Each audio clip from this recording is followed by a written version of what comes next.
Hola, ¿cómo están? Vamos a hablar hoy de cálculos de energía. Es decir, vamos a hablar de un conjunto de herramientas que nos provee la química computacional y que están relacionadas con la obtención de valores de energía de una molécula en una determinada conformación. Para eso vamos a tener que repasar ciertos conceptos. Definimos a una conformación como el arreglo espacial que adopta una molécula, y si esa molécula tiene enlaces simples, capaces de rotar a temperatura ambiente, la conformación puede cambiar hacia otra, es decir, las conformaciones pueden interconvertirse, y cada una de ellas tiene asociadas un valor de energía. Hacer un análisis conformacional es estudiar las posibles conformaciones de una molécula y su energía asociada, y para eso necesitamos alguna variable que caracterice cada conformación, y vamos a utilizar aquí el valor de los ángulos de torsión. Los ángulos de torsión están formados por 4 átomos consecutivos y los 3 enlaces que los conectan. Observemos aquí, por ejemplo, la molécula de etano. ¿Sí? En la molécula de etano podríamos definir un ángulo de torsión alrededor de los 2 átomos de carbono, con los átomos 1, 2, 3 y 4. ¿Sí? Si miramos desde adelante, podríamos ver hacia arriba un átomo de hidrógeno, hacia nuestra derecha otro, y hacia nuestra izquierda otro. Si hacemos una proyección de esta conformación, obtenemos lo que se denominan las proyecciones de Newman, ¿sí? Y aquí adelante veríamos el hidrógeno hacia arriba, la derecha y la izquierda. Este enlace no se dibuja, y hacia atrás veríamos en forma alternada los hidrógenos del otro átomo de carbono. Este ángulo de torsión en esta conformación tiene un valor de 180 grados, porque se toma desde el átomo que denominamos 4 al átomo que denominamos 1. Cuando la conformación cambia a partir de la rotación a través del enlace carbono-carbono, se van generando distintas conformaciones. Una de ellas podría ser que este átomo de hidrógeno gire hasta aquí y se quede a la misma altura que el hidrógeno 4, que sería esta proyección, y en este caso el ángulo de torsión sería 0, porque están uno detrás del otro. Esta es una conformación que se denomina eclipsada. Si graficamos las energías asociadas a cada conformación, por ejemplo esta que era de 180 grados, corresponde a un mínimo de energías, y aquí se grafica el ángulo de torsión respecto a la energía relativa de cada una de las conformaciones. Mientras que esta que era 0, se corresponde con un máximo. Entonces, en el análisis conformacional obtenemos el paisaje energético o el diagrama energético de la molécula. ¿Sí? En este caso, la situación es sencilla, tenemos mínimos y máximos con el mismo valor, porque la molécula tiene todos los sustituyentes iguales. En un sistema más real, la situación se hace más compleja, y entonces aparecen diagramas más complejos, que en el caso de una molécula con un único ángulo de torsión, podemos encontrar mínimos relativos o locales, y dicho crudamente, el mínimo más mínimo, es decir, el mínimo global o absoluto de la molécula. Cada uno de estos puntos tienen, recuerda, asociada una conformación caracterizada por el ángulo de torsión. Es importante desde el punto de vista de la química medicinal conocer conformaciones de mínima energía, ¿sí? Debido a que nosotros vamos a calcular ciertas propiedades o descriptores asociadas a las moléculas, y resulta conveniente calcularlas en conformaciones estables de la estructura. Cuando tenemos más de un ángulo de torsión, por ejemplo 2, el diagrama se convierte en una superficie con regiones, de mínima y máxima energía, y si obtenemos más de 2 ángulos ya no podemos graficarlo en el papel y tenemos entonces hipersuperficies de energía. Cualquiera sea el caso, estamos graficando, recuerden, energías en función de la conformación, caracterizada por los ángulos de torsión. Entonces necesitamos métodos para calcular este valor, ¿sí? Los valores, los números de energía asociados a cada conformación. Existen dos grandes grupos de métodos para el cálculo de energía. Uno de ellos son los métodos clásicos, es decir, aquellos que utilizan las leyes de la mecánica clásica, la mecánica de Newton, donde se tratan a las moléculas como átomos, como esferas que representan a los átomos, unidas entre sí por resortes que representan los enlaces. Los electrones de los átomos no se incluyen en la representación en forma explícita. Por el contrario, en los métodos cuánticos sí se tiene en cuenta en forma explícita a los electrones de los átomos de las moléculas. Vamos a comenzar entonces con los métodos clásicos o basados en la mecánica clásica. Como dijimos, aquí los átomos se consideran esferas y los enlaces resortes. Es decir que la energía asociada al movimiento en un enlace se puede aproximar como la expresión para la ley de Hooke, es decir, la energía es una constante por la posición de los átomos respecto de una posición de equilibrio al cuadrado, ¿sí? Tiene una forma parabólica la energía.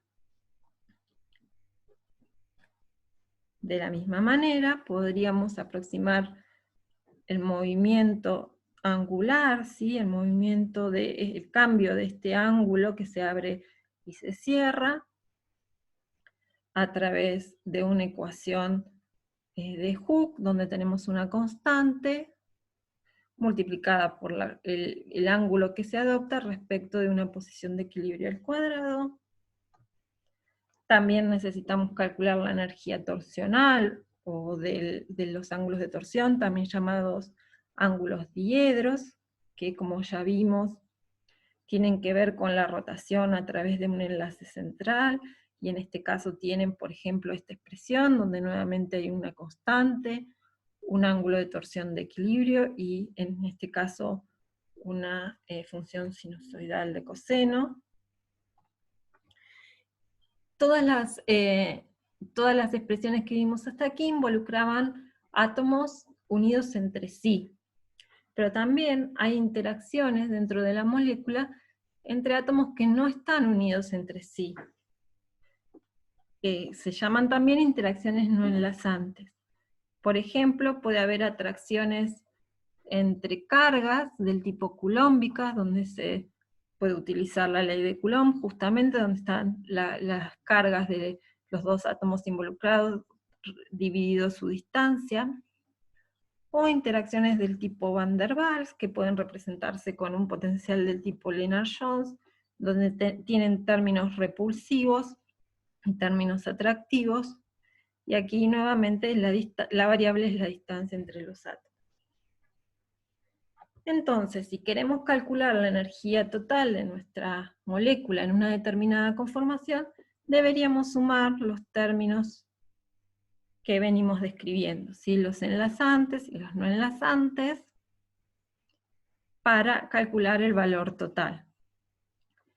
Pero fíjense lo siguiente, la expresión para la energía de enlace entre un átomo de carbono y otro átomo de carbono va a tener una constante y una posición de equilibrio distinta, por ejemplo, de un átomo de carbono y un átomo de oxígeno. ¿sí? Que va a tener asociada otra constante y otra posición de equilibrio. Lo mismo entre un átomo de carbono y un átomo de nitrógeno. Lo mismo va a suceder con todos los términos de la ecuación.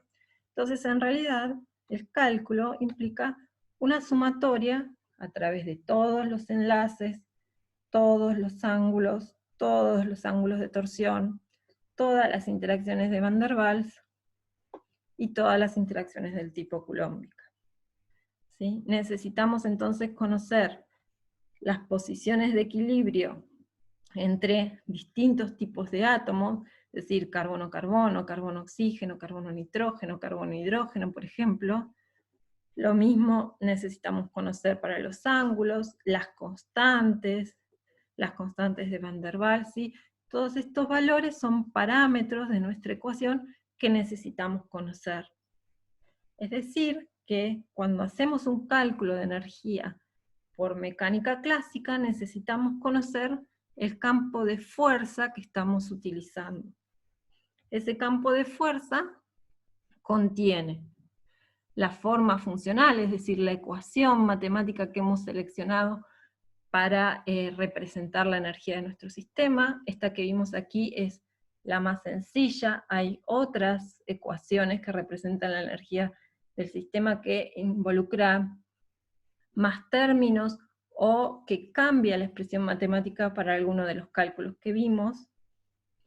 También necesitamos conocer los tipos de átomos, ¿sí? Necesitamos saber qué parámetros hay para el oxígeno, para el nitrógeno, para el carbono, y los parámetros propiamente dichos, ¿sí? Necesitamos tener esas constantes que pueden obtenerse de experimentos o a través de cálculos teóricos a nivel cuántico. Es decir, que en el trabajo práctico nosotros les vamos a decir qué campos de fuerza van a utilizar, y en ese caso les estamos diciendo qué ecuación matemática, qué tipos de átomos contiene, y qué parámetros tiene ese programa para el cálculo de la energía a nivel clásico. Por otro lado, podemos utilizar la ecuación de la mecánica cuántica. En este caso se tienen en cuenta los electrones, recuerden que habíamos dicho. Para eso vamos a analizar la ecuación de Schrödinger independiente del tiempo. Schrödinger lo que hizo en su ecuación es describir el comportamiento de una partícula, inicialmente de un electrón, mediante una ecuación de ondas, es decir, combinó el comportamiento de onda y de partículas de un electrón. Esta ecuación incluye una constante h, la constante de Planck, la masa m, que en el caso del electrón sería la masa del electrón, una función phi, en este caso derivada 2 veces respecto de las coordenadas espaciales, ¿sí? Y aquí también está. Incluye la energía potencial que sufre esa partícula, en este caso el electrón, y la energía total de esa partícula, es decir, en este caso el electrón. La phi es la función de onda del electrón, y por sí sola no tiene un sentido físico, pero su valor al cuadrado integrado en una región del espacio nos da la probabilidad de encontrar esa partícula en esa región del espacio. Las incógnitas de esta ecuación son la función phi, la función de onda, y la energía del sistema. Tenemos que definir entonces el potencial para completar esta ecuación para cada sistema en particular. Consideremos un sistema muy sencillo que es el átomo de hidrógeno. En ese caso tenemos un núcleo formado por un protón y un electrón, es decir, 2 partículas. El potencial o la energía de ese sistema es una energía atractiva del tipo culómbica, es decir, la atracción de un centro positivo, el núcleo, y de un centro negativo, el electrón.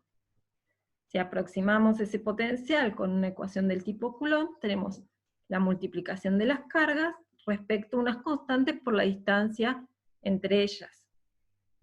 E es la carga del electrón. La carga del núcleo va a ser igual, pero de signo opuesto. Entonces tenemos E por menos C, es este menos C cuadrado que tenemos acá. Reemplazamos esta B en la ecuación de Schrödinger independiente del tiempo, y nos queda esta expresión que tenemos aquí.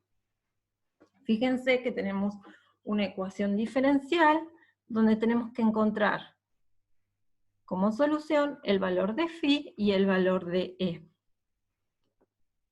Para hacer el álgebra y resolver esta ecuación, resulta conveniente cambiar estas coordenadas cartesianas a coordenadas esféricas. ¿Se acuerdan que un punto en el eje X, Y, Z, en el espacio, se puede caracterizar por los valores en X y Z, pero también se puede caracterizar con un segmento R, un ángulo θ y un ángulo φ, para generar la misma posición en ese punto. Se hace entonces una transformación de coordenadas, se hace una separación de variables, y se establecen condiciones de contorno para esta ecuación, y se llega a la solución de la ecuación de Schrödinger para el átomo de hidrógeno. Esto que tienen acá es la solución para la función de onda. Fíjense que aparecen aquí ciertos números, que son los números cuánticos. Tenemos el n, que es el número cuántico principal, L, el número cuántico orbital, ¿sí? Tenemos aquí la variable R, ¿sí? La distancia o posición relativa del electrón respecto al núcleo. Este A0 es una constante, es el radio de Bohr, ¿sí? Esto que está aquí, que está escrito en forma abreviada, es un polinomio en realidad, ¿sí? Aquí hay un desarrollo polinómico, un polinomio de Laguerre, y esto es un esférico armónico, ¿sí? Donde están las variables θ y φ. El valor de la energía del sistema es una serie de constantes, recuerden H es la constante de Planck, pero además tiene el número cuántico n, es decir, si nosotros vamos variando el número cuántico, empezamos a obtener todos los niveles de energía del átomo de hidrógeno. Recuerden que n puede adoptar un valor de 1 hacia adelante, siempre entero. Bien, esto para el átomo de hidrógeno. Quisiera que se pongan en perspectiva la complejidad de la solución para el caso de un átomo que tiene solo un núcleo y un electrón. Nosotros queremos calcular la energía de moléculas. Esta ecuación se puede adaptar y resolver también exactamente para átomos que denominamos hidrogenoides, es decir, con un núcleo y un electrón, pero que ese núcleo no sea de hidrógeno, por ejemplo, que tenga 2 protones y sea del helio más. Se incorpora aquí el número atómico, ¿sí? En el caso del helio sería 2, ¿sí? O del litio más 2, ¿sí? Un núcleo, que puede tener más de un protón, y un único electrón. Entonces, estos sistemas tienen solución exacta. ¿Qué pasa con átomos que tienen más de un electrón? Por ejemplo, el helio, que tiene 2 electrones. Bueno, vamos a tener que describir en B, en la forma del potencial, no solo la atracción del núcleo del protón con cada uno de los electrones, sino que ahora aparece un término adicional que es la repulsión entre esos 2 electrones. Además, en nuestros sistemas de coordenadas, si ponemos el 0 en el núcleo, antes teníamos un único electrón, teníamos una variable R. Ahora tenemos 2 electrones, es decir, tenemos 6 coordenadas, o sea, 2x, 2y, 2z para nuestro sistema. Solo esto para el helio, con 2 electrones. ¿Qué pasa si tenemos átomos mayores? Un átomo de oxígeno, un átomo de nitrógeno, un átomo de carbono. Bueno, este sistema se empieza a hacer cada vez más complejo porque tenemos mayor cantidad de repulsiones electrón-electrón. En estos casos, la ecuación de Schrödinger no puede resolverse exactamente, porque ahora la posición del electrón depende de otro electrón que se encuentra en el sistema, ¿sí? Los sistemas están acoplados, entonces no podemos resolverlo de la misma manera que lo resolvemos en el caso del átomo de hidrógeno o de sistemas hidrogenoides. La situación se sigue complicando en nuestros sistemas, o en los sistemas que nosotros queremos calcular, es decir, en las moléculas. En este caso, además, tenemos más de un núcleo, ¿sí? Porque tenemos más de un átomo.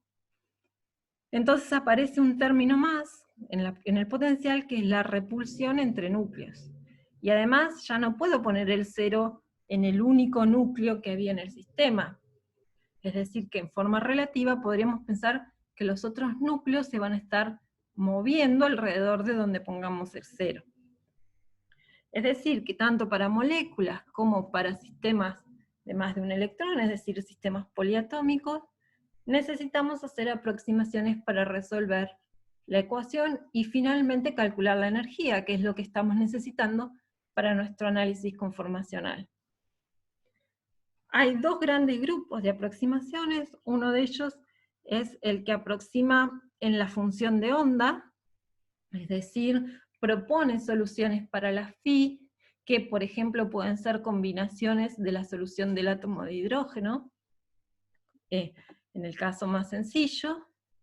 Ese tipo de métodos son los métodos que se denominan ab initio o de primeros principios, y otra aproximación que es más grosera, es aquella donde se simplifican los términos de la energía, incorporándose parámetros experimentales, por ejemplo, ¿sí? Se simplifica la expresión de la energía potencial de nuestro sistema, ¿sí? Por ejemplo, no se calcula la energía asociada a los electrones internos, sino que se calculan los electrones de valencia de una molécula, por ejemplo, y se incorporan parámetros experimentales. Esos métodos se denominan semiempíricos. La mecánica cuántica en general resulta muy útil para el cálculo de propiedades electrónicas, aún haciendo este tipo de aproximaciones. Por ejemplo, podríamos calcular potenciales de ionización, energía entre orbitales. Esas propiedades no las podemos calcular mediante la mecánica clásica por esto de que hablamos de que no están especificados o incluidos en las ecuaciones los electrones en forma explícita. El tiempo de cálculo en mecánica cuántica es mayor, es decir, a la computadora le lleva más tiempo hacer estos cálculos. Por lo tanto, ahí hay un balance entre, o nosotros tenemos que pensar bien qué información necesitamos para ver qué método de cálculo utilizar. Bien, entonces volvamos a nuestro objetivo. Supongamos que de alguna manera ya decidimos de qué manera vamos a calcular los valores de energía de cada conformación caracterizada por su ángulo de torsión. También hablábamos de que en química medicinal nos interesaba encontrar mínimos energéticos. Entonces, una manera de encontrar mínimos es haciendo lo que se denomina una minimización energética, o también se llama hacer una optimización de geometría. ¿Cómo se hace eso? Bueno, podríamos pensarlo en términos de que la función energía, si es, por ejemplo, dependiente de un único ángulo de torsión, podría ser considerada una función continua. Si es derivable, podríamos encontrar el mínimo de esa función a través del estudio de sus derivadas primeras y sus derivadas segundas. Recuerden que para encontrar un mínimo, la derivada primera se hace 0 y la derivada segunda tiene que ser mayor que 0. Entonces nosotros podríamos partir de una conformación cualquiera de nuestro sistema y forzarla a encontrar un mínimo a través de métodos o algoritmos de minimización. Los algoritmos son más complejos que esto que yo les contaba intuitivamente de encontrar un mínimo a través de las derivadas primeras y segundas, pero fundamentalmente lo que van haciendo son pequeños pasos o movimientos del ángulo de torsión para llegar al mínimo energético. Algunos ejemplos de métodos de minimización son, por ejemplo, los gradientes conjugados o los métodos Newton-Raphson. Nosotros no vamos a ver los algoritmos, pero quisiera que se queden con esa idea de que se parte de una conformación y se somete a un algoritmo de minimización que encuentra el mínimo más cercano. Es decir, que la optimización de geometría depende del punto de partida. Fíjense, en esta gráfica, si yo parto de una conformación caracterizada por un determinado ángulo de torsión y hago una minimización, voy a llegar a un mínimo energético con un determinado valor. Ahora, si yo parto de otra conformación, voy a llegar a otro mínimo, ¿sí? Con otro valor de energía. Es decir, que si yo quiero encontrar diferentes mínimos para analizar cuál es la conformación de mínima que a mí me conviene para hacer el cálculo de propiedades, debería generar diferentes conformaciones de partida que me permitan llegar a distintos mínimos energéticos de mi sistema. Es decir, necesito generar ciertos conformeros, que vamos a llamarlos iniciales, para después hacer la optimización energética. Existen dos grandes grupos de métodos de generación de conformaciones. Unos son los que se denominan sistemáticos y otros los que se denominan estocásticos. En el caso del análisis sistemático, lo que se hace es variar los ángulos de torsión en forma sistemática.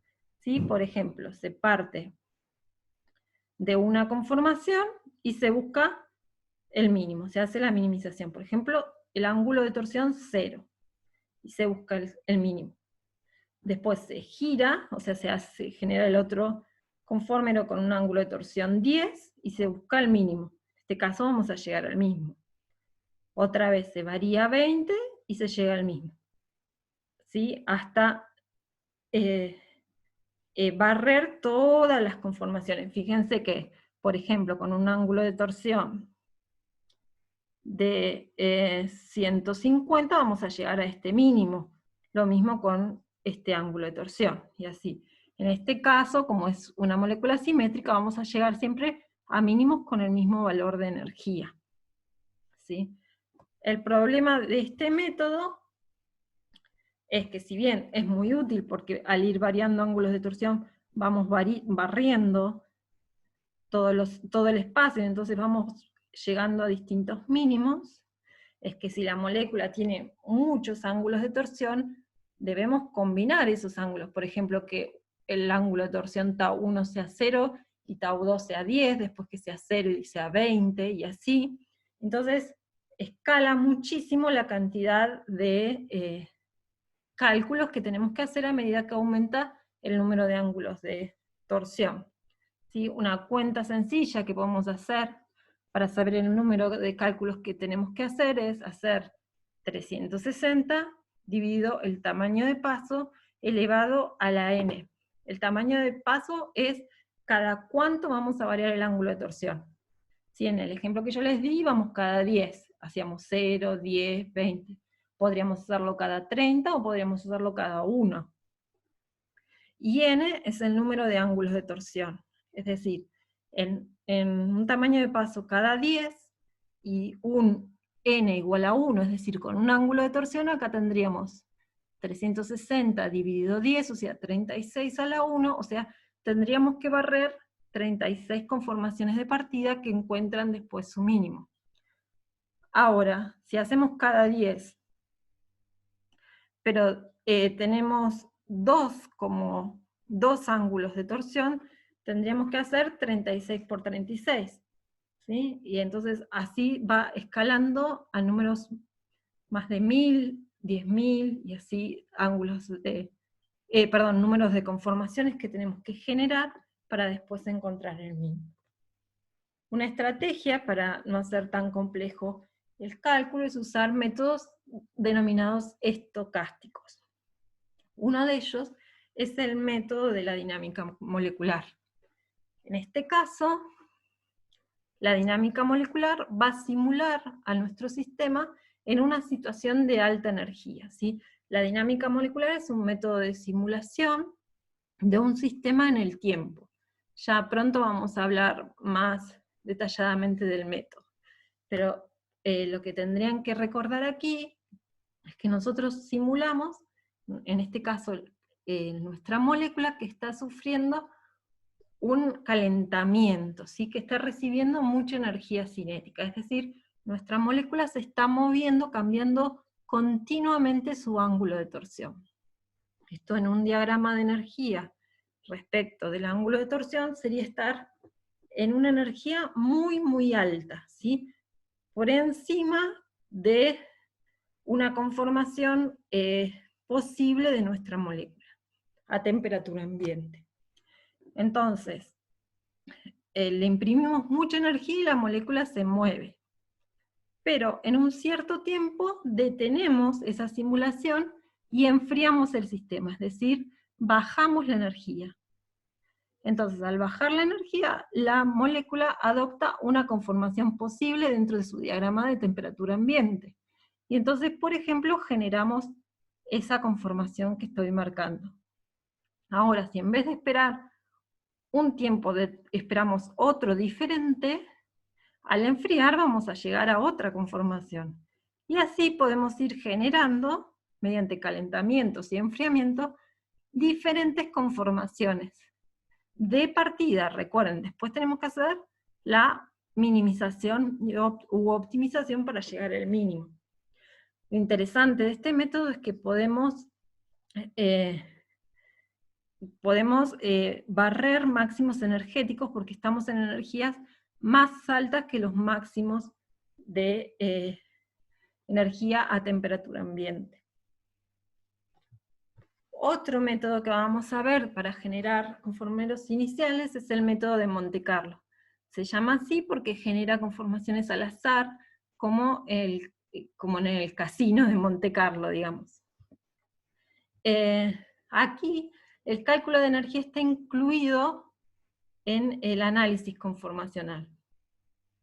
Y trabaja de la siguiente manera. Partimos de una conformación inicial que vamos a llamar C1, ¿sí? Y vamos a cambiar en forma aleatoria esa conformación a una conformación C2. Y le vamos a medir la energía a ambas conformaciones, ¿sí? La de partida o inicial y la que se generó por variación al azar de los ángulos de torsión. Si esta conformación 2 tiene una energía más pequeña que la conformación 1, significa que estamos más cerca del mínimo con esta conformación. Y entonces esa conformación se acepta, ¿sí? Se descarta C1 y se acepta C2, porque satisface los criterios energéticos. A partir de esta nueva conformación, se vuelve a hacer un cambio al azar de los ángulos de torsión, y se genera una nueva conformación ahora C3, ¿sí? Y se vuelve a analizar si C3 está más cerca del mínimo por ser más pequeño, o sea, tener un valor de energía más pequeño que C2 y así sucesivamente. ¿Qué sucede si C2 tiene una energía más alta que C1? Bueno, aquí puede rechazarse, es decir, continuar con C1, si no satisface los criterios energéticos, o puede sobrevivir esa conformación a pesar de ser más alta, de tener una energía más alta que C1. Eso es porque se aplica un criterio que se denomina criterio de Metrópolis. Es decir, se acepta, si es menor, se acepta, como vimos antes.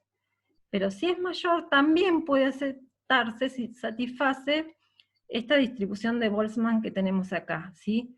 Que E a la menos delta E sobre KT, donde T es la temperatura ambiente y delta E es la diferencia de energía entre las conformaciones, es mayor que una cota, que un valor. Por ejemplo, podría ser 1.